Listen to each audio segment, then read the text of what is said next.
রাজ্য সফরে উপরাষ্ট্রপতি সিপি রাধাকৃষ্ণন অ্যালবার্ট এক্কা মেমোরিয়ালে শ্রদ্ধা নিবেদন ও লাখপতি দিদিদের সঙ্গে মত বিনিময় সহ ঠাসা কর্মসূচি। 2 দিনের ঠাসা কর্মসূচি নিয়ে উত্তর পূর্বাঞ্চলীয় রাজ্য ত্রিপুরায় পৌঁছলেন দেশের উপরাষ্ট্রপতি সিপি রাধাকৃষ্ণন। আজ আগরতলার মহারাজা বীর বিক্রম বিমানবন্দরে তিনি অবতরণ করলে তাকে উষ্ণ অভ্যর্থনা জানান রাজ্যের রাজ্যপাল ইন্দ্রসেনা রেড্ডি নাল্লু এবং মুখ্যমন্ত্রী অধ্যাপক ডক্টর মানিক সাহা।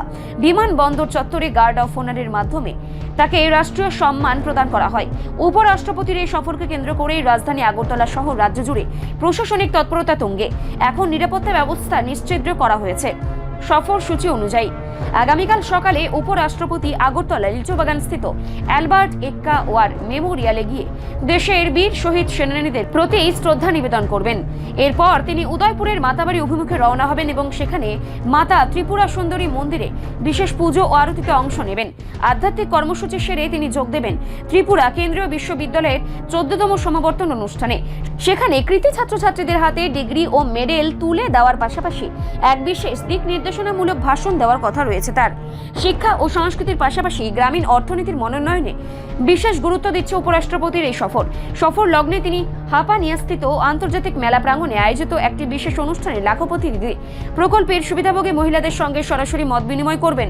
স্বনির্ভর গোষ্ঠীর মাধ্যমে মহিলারা কিভাবে নিজেদের স্বাবলম্বী করে তুলেছেন এই সাফল্যের কাহিনী শুনবেন তিনি। 2 দিনের এই ব্যস্ত সফর শেষে উপরাষ্ট্রপতির ফিরে যাওয়ার কথা রয়েছে।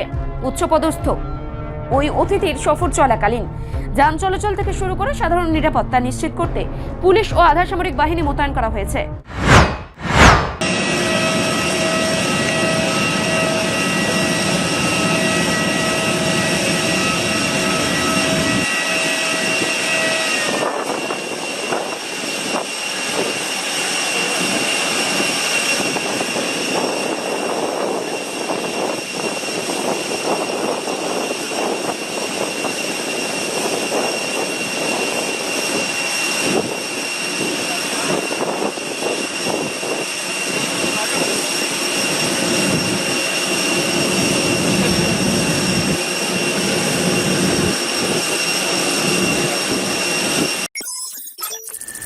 রিপোর্ট সংবাদ প্রতীক্ষা।